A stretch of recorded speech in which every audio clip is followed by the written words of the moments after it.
আসসালামু আলাইকুম প্রিয় শিক্ষার্থীরা, আশা করি সবাই অনেক ভালো আছো। আজকের ক্লাসের মধ্যে আমরা তোমাদের অষ্টম শ্রেণীর গণিত বইয়ের অনুশীলনী 2.1-এর 10 নং প্রশ্নের সমাধান নিয়ে এসেছি। ঠিক আছে, এর আগের ভিডিওগুলোতে তোমাদেরকে ধারাবাহিকভাবে এর আগের প্রশ্নগুলোর সমাধান দেওয়া হয়েছে। তো তোমরা জাস্ট এই অঙ্কের সাথে তোমাদের বইয়ের অঙ্কটা মিলিয়ে খাতার মধ্যে খুব সুন্দর করে নোট করে ফেলো। ঠিক আছে, তো চলো আমরা দেরি না করে প্রশ্নটা একবার পড়ে ফেলি।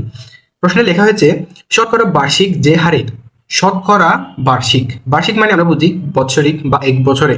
হ্যাঁ, শতকরা মানে হচ্ছে 100 ভাগে বা 100%। শতকরা বার্ষিক যে হারে কোনো মূলধনকে আমরা কি দিয়ে প্রকাশ করি? মূলধনকে আমরা পি দিয়ে প্রকাশ করি। ঠিক আছে, 6 বছরে এন এর মান, এন হচ্ছে আমাদের 6 বছর। ঠিক আছে, আমরা সূত্রটা জানি আই সমান পি এন আর বা পি আর এন, একই কথা। ঠিক আছে, তো এখানে এন এর মান দেওয়া আছে আমাদের কি সময়। বছরে মুনাফা মূলধনে দ্বিগুণ হয়। ঠিক আছে, আচ্ছা, সেই হারে কত টাকা 4 বছরে মুনাফা মূলধনে 2050 টাকা লাগবে। আচ্ছা, এরকম আমাদেরকে প্রশ্নটা করা হয়েছে। তো আমাদেরকে যে জিনিসটা বের করতে হবে সেটা হচ্ছে মূলধন। ঠিক আছে, তো মূলধন কিরকম মূলধন? 4 বছরের মুনাফা মূলধনে। ঠিক আছে, এত টাকা লাগবে। আমাদের বলছে সেই হারে কত টাকা 4 বছরে মুনাফা মূলধনে 2050 টাকা লাগবে। কত টাকা বলছে না তোমাকে, সেটা হচ্ছে আমাদের মূলধন পি। তো সেই মানটা আমরা কিভাবে বের করবো, চলো সেটা দেখে নিই। শুরুতে আমি লিখি, তোমরা খুব সুন্দর করে আগে দেখবা, এরপর সুন্দর করে নোট করে ফেলবে। ঠিক আছে, আচ্ছা, মনে করি 6 বছরের, মনে করি আমাদের মূলধন সমান পি। মূলধন পি ধরে নিলাম, কেন? আমাদেরকে সেটা বের করতে হবে। কেন? আমাদের কত টাকা বলছে না, সে এখানে প্রশ্নের মধ্যে এটা বলছে, সে কারণে আমরা মূলধনটা পি ধরে নিলাম, কারণ আমাদের মূলধন জানা নেই। ঠিক আছে, আচ্ছা, এরপর লিখবো, সুতরাং 6 বছরের মুনাফা মূলধন সমান 2p। বোঝা গেছে জিনিসটা? 6 বছরের মুনাফা মূলধন। তো যেহেতু 6 বছরের বলছে এবং মুনাফা মূলধন বলছে, সেহেতু আমাদের এখানে 2p আসবে। ঠিক আছে, আচ্ছা, এরপর সুতরাং 6 বছরের মুনাফা মূলধন সমান 2p মাইনাস p সমান p। এই জিনিসটা তোমাদেরকে একটু বুঝতে হবে। আমাদের এখানে মুনাফা মূলধন, ঠিক আছে, মুনাফা মূলধন একসাথে হচ্ছে 2p। ঠিক আছে, কথাটা ক্লিয়ার? আচ্ছা, তো মূলধন আমরা ধরছি হচ্ছে পি, তো 2p ধরছিলাম হচ্ছে মুনাফা মূলধন, সেখান থেকে যদি আমরা পিটা মাইনাস করি তাহলে পি থেকে যাবে। ঠিক আছে, প্র্যাকটিস করবো, ম্যাথ প্র্যাকটিস করলে তোমরা সব কিছু পেরে ফেলবা। ঠিক আছে, আচ্ছা, এরপরে আসি আমরা। এরপর আমরা জানি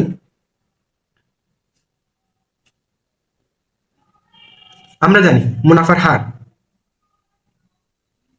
হার আর সমান মুনাফা, ঠিক আছে, ডিভাইড বাই মূলধন ইনটু সময়। বুঝতে হবে এই জিনিসটা খুবই সহজ। এটা হচ্ছে আমাদের সূত্র। ঠিক আছে, আই সমান পি আর এন। আমরা যে সূত্রটা লিখি সেখানে আর কে এই পাশে রেখে দিলে, হ্যাঁ, আর কে সে পাশে রেখে দিলে পি আর এন এর মধ্যে জাস্ট আর কে রেখে দিবা, পি এন কে এদিকে পক্ষান্তর করলে উপরে আই, নিচে পি এন থেকে যায়। বোঝা গেছে জিনিসটা? আচ্ছা, এরপর এখানে আমরা যদি মানটা বসাই দিই, উপরে থাকবে পি, এটা হচ্ছে পি ইন্টু 6 সমান পি ডিভাইড বাই 6। আমাদের এটা পি হবে, এই পি এবং এপি কাটা গেলে আমাদের জাস্ট 1 থাকবে উপরে। ঠিক আছে, 1/6 এই মানটা আমরা পেয়ে গেছি। ওকে, এরপর আমরা শেষ হতে এসে গেছি। আচ্ছা, এরপর সুতরাং মুনাফা সমান মূলধন ইন্টু মুনাফার হার ইন্টু সময়, আই সমান পি এন আর। ঠিক আছে, বা পি আর এন, একই কথা। এখানে আমরা মান বসাই দিলে পি ইন্টু 1/6 ইন্টু 4। এখানে আমাদের মান আসবে হচ্ছে 2p ডিভাইড বাই 3। আশা করি বুঝছো। এখানে যদি আমরা কাটা দিই 2 দিয়ে, এই 4 তো উপরে। ঠিক আছে, আচ্ছা, তো 2 এখানে যাবে 2, এখানে যাবে 3, তো নিচে 3 থেকে গেলে উপরে 2p, এই p এর নিচে একটা 1 আছে আমাদের। ঠিক আছে, এগুলো হচ্ছে বেসিক, এগুলো তোমাদেরকে বুঝতে হবে। ঠিক আছে, আচ্ছা, এরপর আসি। এরপর আমাদেরকে যেটা বের করতে বলছিল, আমরা লিখবো প্রশ্ন মতে p into 2p divide by 3 সমান, সমানটা আমরা নিচে দিই, সমান 2050। আচ্ছা, আমাদের এটার মান ছিল হচ্ছে 2050। ঠিক আছে, এই যে আমরা একটি সমীকরণ বা একটা মান পেলাম, তার মান আমাদেরকে উদ্দীপকে দেওয়া ছিল হচ্ছে 2050। ওকে, এই মানটা দিল, বা সরে যাচ্ছে, বা আমাদের 5p ডিভাইড বাই 3। 5p কেন? এই যে দেখো, আমাদের এই 2p এর সাথে এই নিচে পি, এদিকে আর গুণ হবে। এই যে দেখো, খেয়াল করে দেখো একটু ভালো করে, এখানে আমাদের উপরে 5p থাকবে, নিচে থাকবে আমাদের 3, ঠিক আছে? এগুলো বেসিক, এগুলো বুঝতে হবে। এটা সমান আমরা জানি হচ্ছে 2050। এখান থেকে জাস্ট আমরা পি কে রেখে দেবো, ঠিক আছে? দেখা যাচ্ছে বা বা দিলাম, তোমরা বাংলায় দিও আরো ভালো হবে তোমাদের জন্য। বা পি সমান, আমরা যদি পি কে রেখে দিই, ওই মানগুলো ওদিকে পক্ষান্তর করে দিলে, হ্যাঁ, জাস্ট যোগ বিয়োগ করবা বা করে দিবা। এখান থেকে আমাদের মান আসবে হচ্ছে 1230 টাকা। এটা ছিল আমাদের আনসার, ঠিক আছে? আচ্ছা, খুবই সহজ, জাস্ট তোমরা, আমি লং করলাম না, এদিকে পক্ষান্তর করে তোমাদেরকে আর দেখালাম না, এগুলো সহজ, তোমরা পারবা। চলো এবার পরবর্তী প্রশ্নটা আমরা সমাধান করে ফেলি। এর পরবর্তী প্রশ্ন হচ্ছে আমাদের 10 নং প্রশ্ন, ঠিক আছে? তো প্রশ্নটা একবার দেখে নি সবাই, তোমরা বইয়ের সাথে প্রশ্নগুলো খুব সুন্দর করে মিলিয়ে ফেলবা। বার্ষিক শতকরা 6 টাকা মুনাফায় 500 টাকার 4 বছরের মুনাফা যত হয়, বার্ষিক শতকরা 5 টাকা মুনাফায় কত টাকা 2 বছরের 6 মাসের মুনাফা তত হবে? প্রশ্নগুলো খুবই ঘুরিয়ে পেঁচিয়ে আসে, একটু বড় বাংলা কথা তোমরা পড়লে খুবই একটু তোমাদের ক্ষেত্রে একটু টাফ মনে হবে, একটু কঠিন মনে হবে, কেন তোমরা বাংলাকে অঙ্কের মধ্যে রূপান্তর করবা, এখানে বাংলা করবা, ওখানে অঙ্ক করবা, সেজন্য প্র্যাকটিস করো, প্র্যাকটিস করলে ধীরে ধীরে তোমাদের হয়ে যাবে, ঠিক আছে? আচ্ছা, তো চলো আমরা সমাধান করি। আমাদেরকে কি চাইছে? আমাদেরকে এখানে যে মানটা চাইছে সেটা হচ্ছে আসল বা মুনাফা, সরি, আসল বা মূলধন, ঠিক আছে? এর আগের প্রশ্নের মতোই এই প্রশ্নটাও সেম। তোমরা জাস্ট যদি এর আগের প্রশ্নটা করছো, যে তোমাদেরকে করাইছি, তোমরা এটা যদি একবার দেখো, তাহলে এই প্রশ্নটা খুব সহজেই বের করতে পারবা। তো চলো বের করার চেষ্টা করি আমরা। আমাদেরকে যেটা দেওয়া আছে 2 বছর, 2 বছর 6 মাস, 2 বছর 6 মাস সমান 2 প্লাস হাফ বছর সমান 5/2 বছর। একটু বুঝছো কিনা খেয়াল করে দেখো। 6 মাস মানে কত বছর বলো তো? অর্ধেক বছর না? 12 মাসে যদি 1 বছর হয়, তাহলে 6 মাসে তো অর্ধেক বছর, ঠিক আছে? ওই যে 2 বছর রাখলাম, এটাকে লিখলাম হাফ বছর, ঠিক আছে? তো এটা যদি আমরা লসাগু নিই এখান থেকে, আমাদের 2 হবে নিচে লব, এরপর হরের মধ্যে থাকবে আমাদের 2 এবং 1। এখান থেকে তোমরা যদি হিসাব করো তাহলে 5/2 পেয়ে যাও, ওকে? আচ্ছা, এরপর আমরা জানি আই সমান, আমরা জানি আই সমান পি এন আর, ঠিক আছে?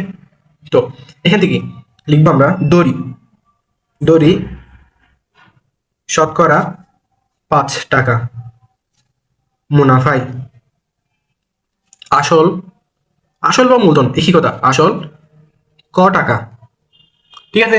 আচ্ছা, এরপর ক টাকা ধরে নিলাম। এরপর যেহেতু উভয় অংশে,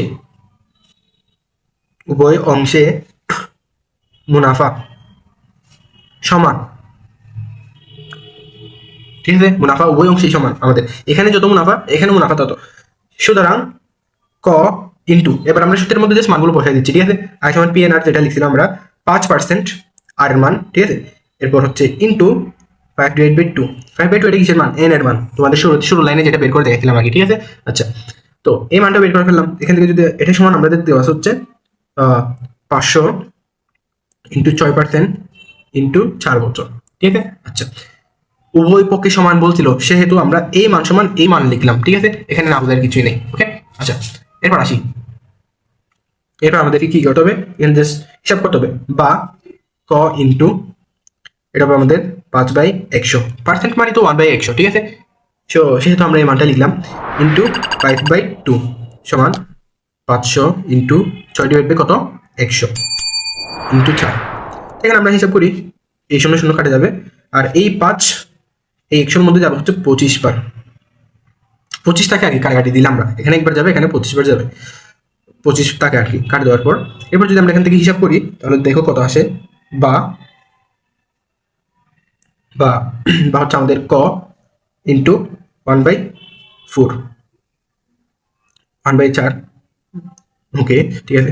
এখানেও কাটাকাটি যায় আমাদের, এখানে থাকে হচ্ছে 5, 5 দুগুণে 10 হওয়ার কথা 25, হ্যাঁ, ঠিক আছে?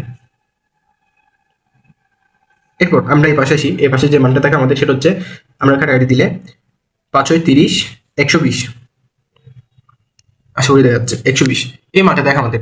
এখন আমাদের বের করতে হবে যে ক এর মান, ক হচ্ছে আমাদের আসল, সুতরাং ক বা আসল, আসল সমান আমাদের এই সংখ্যাটা যদি আমরা এদিকে গুণ করে দিই, তাহলে আমাদের এটা হচ্ছে আমাদের 8 থাকবে, 8, তাহলে আমরা যদি এই পাশে ভাগ এই পাশে নিয়ে আসি তাহলে গুণ হয়ে যাবে, গুণ হলে 8 × 120 গুণ করলে কত হয় 960 টাকা। ঠিক আছে, আশা করি বুঝছো। এখানে কিছু ক্যালকুলেশনের মধ্যে ঝামেলা থাকে সবসময়, জাস্ট বুঝে নেওয়ার চেষ্টা করবা, ট্রাই করবা আন্ডারস্ট্যান্ড। তো প্র্যাকটিস করবে, বেশি করে প্র্যাকটিস করলে তোমাদের ম্যাথ করতে একদম ইজি হয়ে যাবে। প্র্যাকটিস ছাড়া ম্যাথ জীবনেও পারবে না। সবার ম্যাথের মধ্যে প্রবলেম থাকে, যারা প্র্যাকটিস করে রেগুলার কনসিস্টেন্সি বজায় রেখে প্র্যাকটিস করে তারাই জাস্ট এগিয়ে যেতে পারে। ঠিক আছে, তো তোমরা প্র্যাকটিস করো, তোমরা পারবে অবশ্যই। দেন ভিডিওটা যদি ভালো লাগে অবশ্যই লাইক কমেন্ট করবা এবং সাবস্ক্রাইব করবা চ্যানেলটাকে, তোমাদের ফ্রেন্ডের সাথে অবশ্যই শেয়ার করবা। নেক্সট ভিডিওতে তোমাদেরকে পরবর্তী ভিডিওগুলো দেওয়া হবে, পরবর্তী প্রশ্নের সমাধানগুলো দেওয়া হবে। ততদিন পর্যন্ত ভালো থাকবা, আল্লাহ হাফেজ।